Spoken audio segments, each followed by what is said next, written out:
Ձեռք բերեք իտալական եւ գերմանական նորաոճ պաստառների նշված տեսականին իդեալ համակարգից ամանորյա հատուկ գներով։ Մեկ հատը սկսած ընդամենը 3900 դրամից։ Լուսնե Գրիգորյան Free News հեռուստաընկերություն, տարին արդեն ավարտվում է, պարոն Աբինյան, կխնդրեի ներկայացնել ձեր թիմի տարվա ամենամեծ ձեռքբերումը որն է եղել եւ ամենամեծ բացթողումը որն է եղել։ Նաեւ առաջիկա 5 տարվա ընթացքում Երևանի զարգացումը ինչպես եք պատկերացնում։ Շնորհակալություն։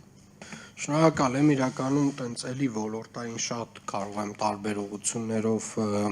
կարևոր մեծ արձանագրումներ անել, օրինակ քաղաքաշինության ոլորտում կարող եմ ասել, որ բազմաչարչար կասկադի նախագծի մեկնարկն է տրվել եւ իրականում Երևան քաղաքում այս խնդիրը մի քանի տասնամյակ է որ կա,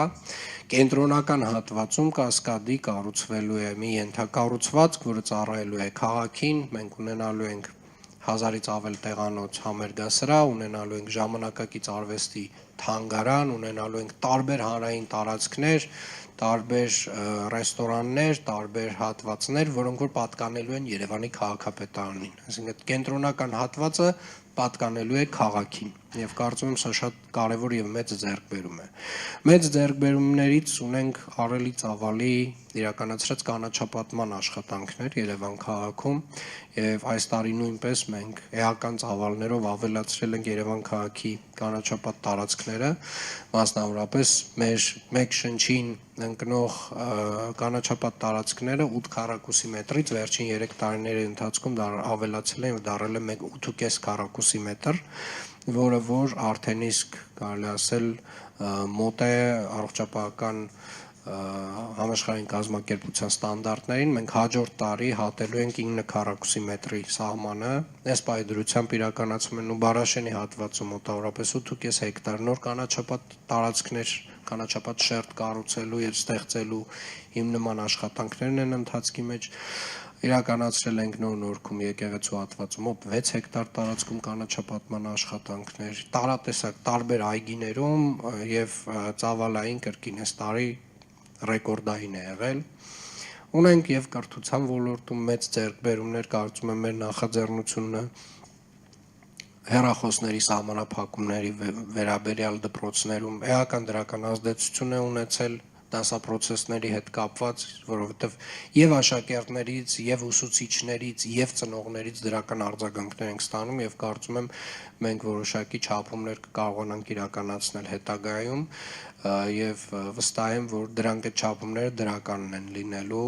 Ունենք տրանսպորտի ոլորտում արդյունքներ, ինչպես ասացի, նոր պայմանագիր ունենք 45 նոր տրոլեյբուս գնելու հետ կապված, կանգառասրահներն ենք փոխում, նոր ավտոբուսային գծեր ենք ավելացնում։ Այս տարի իրականացրել ենք Իսակը-Վարշակունյաց ճանապարհահատվածի ամբողջ բոլոր հողատարածքների օտարման գործընթացը, այսինքն մենք հաջորդ տարի սկսում ենք Իսակը-Վարշակունյաց ճանապարհահատվածի կառուցումը փաստացի, որը կարծում եմ այս նախապատրաստական տեսանկյունից այս տարի մեծ ծավալի աշխատանք ենք արել։ Կոմունալ տնտեսության ոլորտում նշեցի այն աշխատանքները, որ արել ենք, չնշեցին միայն, որ նաև այս տարի, ինչպես եւ նախորդ տարիներին 500-ից ավել վերելակներ ենք փոխարինել Երևան քաղաքում, որը որ մեր տարեկան հստակ են պլանն է, որը փաստացի իրականացրել ենք, մեզ մնացել է փաստացի 3 տարվա աշխատանք եւս եւ վերելակների ծրագիրը Երևան քաղաքում ամբողջապես ավարտում ենք այս տեմպը պահպանելով։ Իրականացրել ենք 130 բակի հիմնանորոգման աշխատանքներ, ամեն տարի որակապես բարձրացնում ենք խաղահրապարակների որակը, խաղասարքերի որակը, կառուցել ենք տասնյակ ֆուտբոլի դաշտեր քաղաքում, իրականացրել ենք միջին նորոգման աշխատանքներ մեծ ծավալով, իրականացրել ենք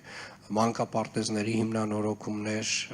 իրականացրել ենք մոտ 15 բակի մանկապարտեզների բակի հիմնանորոգման աշխատանքներ, այսինքն այն մանկապարտեզներում, որոնք որ հիմնանորոգվել են, եւ մեծամասամբ արդեն բակերն ենք հիմնանորոգել եւ այդպես շարունակ։ Ընդհանուր առմամբ այս տարվա ձեռքբերումները աշխատանքի տեսանկյունից շատ մեծ են։ Տոմսային համակարգն ենք ներդրել, լավ վատ, տենց բողոքներով եւ ամեն ինչով, բայց դա շատ կարեւոր համակարգ է, շատ կարեւոր ենթակառուցվածք է, որ այս տարի փաստացի ներդրվել եւ աշխատում է։ Եվ արդեն փաստացի մենք միասնական տոմսային համակարգ ունենք տրոլեյբուսում, ավտոբուսում եւ մետրոյում։ Եվ սա շատ լավ հիմք է տալիս շատ այլ բաների համար, բայց ամենամեծ ձեռքբերումները ես ուզում եմ արձանագրել, որ թվայնացման ոլորտում են եւ շատ դեպքերում դեռևս դրանք շատ տեսանելի չեն, բայց քաղաքի կառավարման տեսանկյունից եւ արդյունավետության բարձրացման, կառավարման արդյունավետության բարձրացման տեսանկյունից դրանք ամենամեծ ձեռքբերումներն են։ GIS քարտեզները, որոնք որ տարբեր ոլորտներում արդեն օգտագործվում են, այսօր օրինակ առավոտյան մեր Երևան նախագծի տնօրենը ներկայացնում էր GIS քարտեզի մեր գլխավոր հատակագծի արդեն պատկերը եւ դա դարձնելու ենք հասանելի նաեւ բոլորի համար, երևանցիների, ենթակառուցվածքների քարտեզը, ջրի, լույսի, գազի, այսինքն բոլոր այդ խողովակաշարերը, որոնք որ ունենք on-line հասանելի ենք դարձնելու մինչև հունվարի 20-ը մարդկանց համար, մեր գրունտային հողերի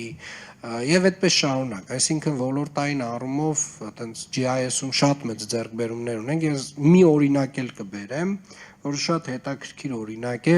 որպեսզի հասկանամ, ես 2022 թվականին հիշում եմ քաղաքապետարանը,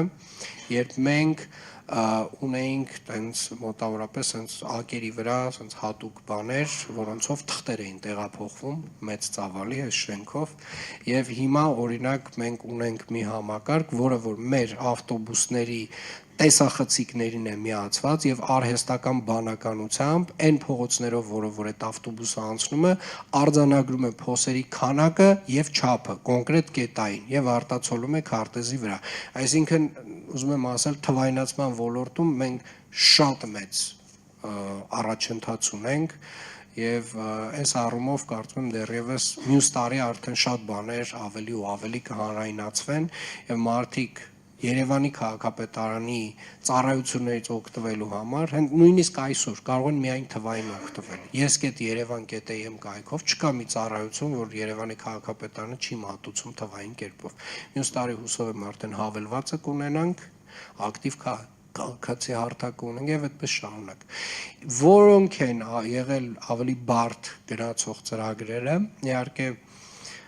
Խոսեցինք Աջափնյակի կայարանից, որ ինքը իր էությամբ բարդ նախագիծ է, բայց շատ կարևոր արձանագրում ունենք, որ այսօր ունենք արդեն փաստացի փորձաքննություններ անցած նախագիծը եւ իհարկե բարդ էր նաեւ գնում Վարդաշենի մեր վթարային շենքերի բնակիչների բնակարանային լուծումների ծրագիրը, ինչպես նաև Արզումանյան 10 եւ 17 շենքերի բնակիչների ծրագիրը, համեմատությամբ օրինակ Արցախի բնակիչների, Արցախում մենք կարելի ասել տենց ամբողջ ծավալով խնդիրը լուծեցինք եւ վերջին տարիներին կրկին այնքան բնակարանի գնման վկայականներ ենք հանձնել, ինչքան դրան նախորդող, չգիտեմ, 10 տարիների ընթացքում չի հանձնվել եւ կարծում եմ այդտեղ ինչքան էլ որ բարդություններով, բայց այնուամենայնիվ մենք կրկին մեծ ծավալի աշխատանք արել ենք։ Շնորհակալ եմ։ Իսկ Երևանի զարգացումը 5 տարի հետո ինչպեսին եք պատկերացնում։ Երևանի զարգացումը 5 տարի հետո պատկերացնում եմ, որ մենք ունենք ներդրված էլեկտրոնային համակարգեր, այսինքն մեր խաչմերուկներում, որոնք որ նույնպես աշխատում են արհեստական բանականությամբ, մենք ունենք ամբողջապես գործող ֆունկցիոնալ հանրային տրանսպորտ, արդեն իսկ ձեռք բերված 250-18 մետրանոց ավտոբուսներով, ունենք տրոլեյբուսային պարկը ամբողջապես համալրված է, այսինքն այս 45 տրոլեյբուսով մենք դեռևս ամբողջ պարկը չենք համալրում։ Մեր պլանով, եթե չեմ սխալվում, պլանավորվում է մոտավորապես ունենալ 100-ին 100-ից մի քիչ ավել տրոլեյբուսներ։ Ունենք մենք ընթացքի մեջ Աջափնյակի մետրոյի կայարան կառուցվող, մենք իրականում կանաչ տարածքները, հանրային տարածքները, հետիոտնային քայլելու համար հատվածները ընդլայնված են, հետիոտնի համար Երևան քաղաքը ավելի հասանելի է, շարունակվում է ծրագիրը ավելի հասանելի դարձնելու քաղաքը Ամասայլակով եւ Մանկասայլակով անձանց համար միայն այս տարի մոտավորապես 500 թեքահարտակներ ենք դրել քաղաքում եւ 5 տարի հետո կարծում եմ կարելի ասել մեր վարչական շրջաններում մեծ ծավալով այդ ծրագիրը արդեն իսկ իրականացրած կլինենք։ Երևանը ուղղակի էականորեն ավելի հարմար քաղաք է լինելու 5 տարի հետո համեմատած այսօրվա։